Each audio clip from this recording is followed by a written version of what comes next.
আপনার problem solve হয়ে যাবে, আপনার গুনাহ মাফ হয়ে যাবে। আপনার কি চাবেন আল্লাহর কাছে? এই জন্য কি সবচেয়ে বড় দোয়া কি বলেন তো?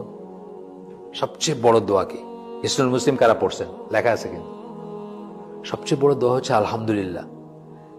আল্লাহ এটাকে এত পছন্দ করেন যে এইটা করলে আল্লাহ আপনাকে পছন্দ করবেন, ভালোবাসবেন, আর বাকি আর কিছুর দরকার নাই। আপনার আর কিছু চাওয়ার দরকার নেই। ঘুরে ফিরে কিন্তু এটাই।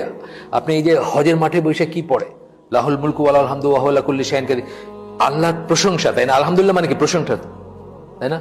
লা ইলাহা ইল্লাল্লাহু ওয়াহদাহু লা শারীকা লাহু লাহুল মুলকু ওয়া লাহুল হামদু ওয়া হুয়া আলা কুল্লি শাইইন কাদির। একই কথা, আপনি একটু বাড়ায় করতেছেন। বেসিক্যালি জিনিসটা কি? প্রশংসা।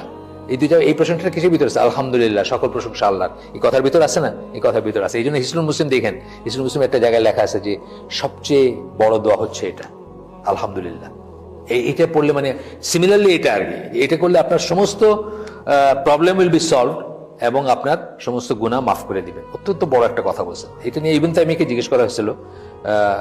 ইবনে তাইমিয়াকে জিজ্ঞেস করেছিলেন ইবনুল কাইয়িম। তো তখন উনি এক্সপ্লেনেশন দিয়েছিলেন, দিয়ে বলছিলেন, লাস্টে গিয়ে বলছেন, যেটা একটু আমরা পড়ি।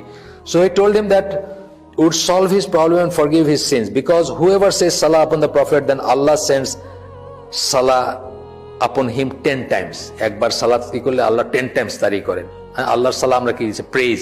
কার কাছে প্রেজ করেন? ফেরেশতাদের কাছে বলেন যে আমার বান্দা এই করছে, তাই না ব্যাপারটা? আচ্ছা, and for whomever Allah sends salah, then his problems will be solved. আল্লাহ যদি এই কথা সত্যি কারো ব্যাপারে বলেন, আল্লাহ যদি প্রশংসা করেন, তার কোনো সমস্যা থাকতে পারে না, তার problems will be solved and his sins will be forgiven. এটা ইবনে তাইমিয়া ইবনুল কাইয়িমকে বোঝাই দিয়েছেন যে কি ব্যাপারটা। আচ্ছা, আমরা স্কিপ করে যাচ্ছি যেহেতু আমাদের সময় নাই। আমরা এখানে কথা